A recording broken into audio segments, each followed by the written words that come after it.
Hello Golf R World. Today we'll be installing an automatic hatch pop kit on the Golf R so that when we use our key fob, the hatch will go ahead and automatically open. Alright, so here is the hatch pop kit from USP Motorsports. I'm not aware of another company that makes this, so if you do know of one, go ahead and post in the comments so other people can see. But as far as do-it-yourself mods go on the Golf R, this is about as simple as they come. So we've got the two struts here, and we'll basically just be replacing each of those on both sides, here and here. And we've got some hardware because we'll actually be changing out these ball pins right here. So the ones that you see right here are actually going to be replaced by these larger ones. Nothing to that. A couple tools that you'll need is just a couple of small flathead screwdrivers, a 11mm and a 13mm socket, and I don't think those are deep enough. We'll see. So I went ahead and pulled out also an open-ended 11 and 13mm wrench. There's not a whole lot of magic going on with these. What USP has basically done is just fabricated a couple of rods that have a lot more pressure than the stock rods. So when you open up the trunk, these will have or exert enough force in order to open it up in an automatic fashion. Now that is going to make the resistance on the Golf R closing lid to be a little bit more difficult to close. So I'll be testing it out today to see if it becomes a lot more difficult to close in a manual fashion to push down on it once we get those new sturdier rods in place. Okay, so the first step in this process on one side is going to be to remove this first retaining clip, which you can see right here. And all you got to do is just kind of wedge either a small pick or what I use is a very small flathead screwdriver right here, and just kind of work that retaining clip loose. To get a better idea, we can look on this side where I've already removed it, and you can see here this one is off, and all it does is just kind of slide over that piece right there, and all I had to do was just kind of wiggle that so that it came out. Nothing really to it. And then once that happens, this goes ahead and you can just pull, and that slides right off. It's important when you do that you have the other one on still, because you'll need to support the hatch while you're changing out one arm. Alright, with that first retaining clip out, I'm going to go ahead and take out the second retaining clip down here.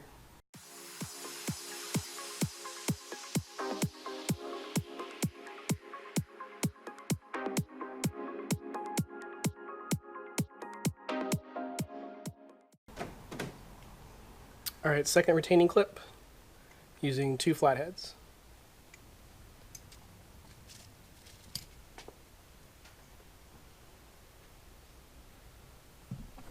Alright, going to pull on there, and that just came right off, nothing to it.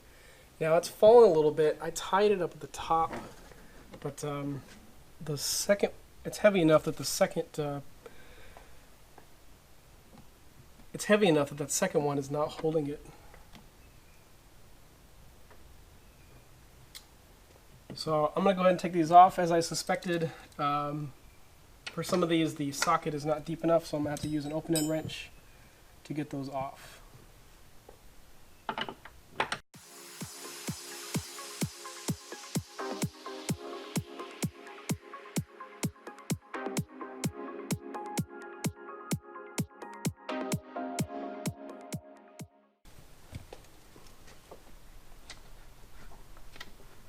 It's got a lot of grease on it.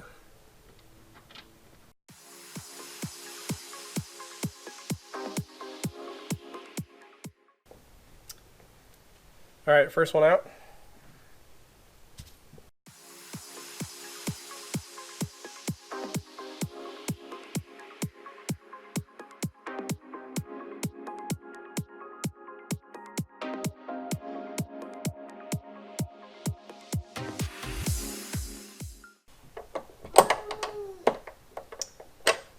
This one was considerably more stubborn than the first one.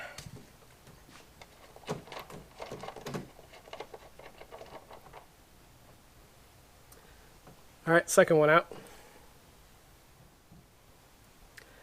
Alright, so now we're just going to basically put a little bit of Loctite on these threads here and stick this new ball pin inside there and tighten it up.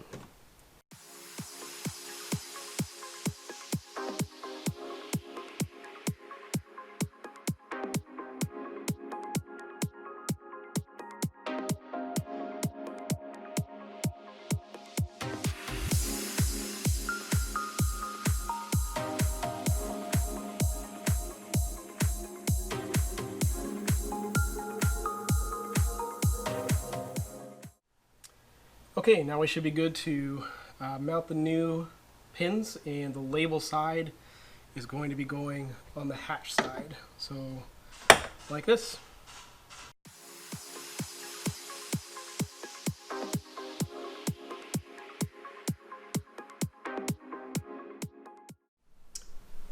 Okay, so that was a tight fit. Really trying to get that that ball and pin in there. But I had to open up the hatch like absolutely as far as it would go, and I had to wiggle it quite a bit to get those two in there.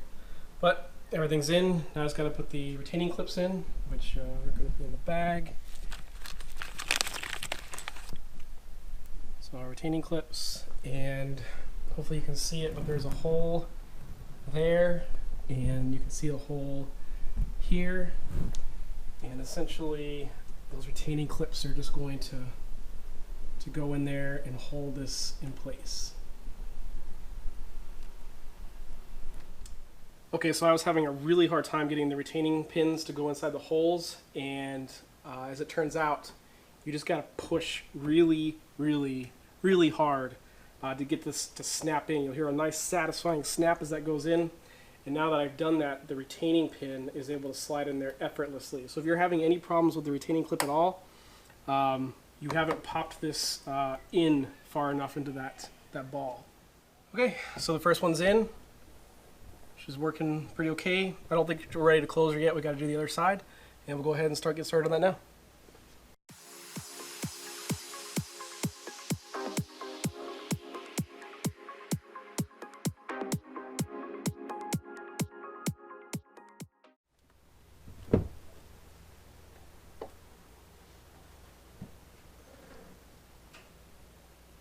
Alright, so with this one out, she still falls a little bit with that stiffer one, but not quite as far, so those are definitely stiffer than the stock ones.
So the directions say to open and close it 4 or 5 times to kind of compress those shocks.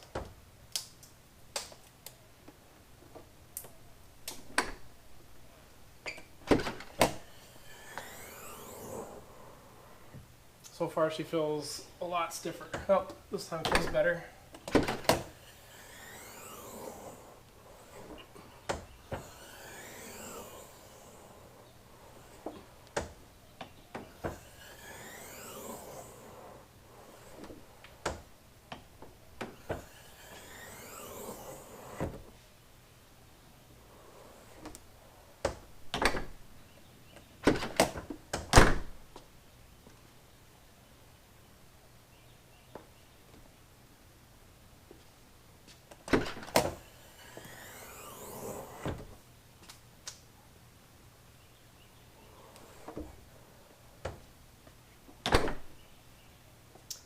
So she is definitely comes up a lot faster now, and she's not very hard to push right here, but right about here, she's definitely a lot harder to push. I mean, is this something I can't live with? No. and given the automatic hatch feature, that's pretty cool. So all in all, I think it was a pretty good mod. Hardest thing was getting those ball pins in. You really have to open up the hatch like all the way to the very top to get these to fit. So it's pretty tight. And then you just have to know to really hit those pretty hard to get them to go in so that you can get those retaining clips in there. I did have to break out a hammer to do that. So that's another tool that you can add to the to-do list. If I had to say what the most challenging part was, it was these open-ended wrenches and trying to find space in here to tighten those up. But all in all, I think that took less than 35 minutes. And now let's see if we can get it to open with the key fob. Okay, so to finish up this quick mod, you will have to do a little bit of coding. I used a OBDeleven. It took me about 8 seconds, and I will link the video on which changes you need to make in OBDeleven in the comment section below. But now that the code has been done and accepted, we should now be able to take the key fob and hold down the trunk button and easy access to the Golf R trunk, hands full, no problem. Thanks for watching. If this video helped you out, click that like button and subscribe for more Golf R videos.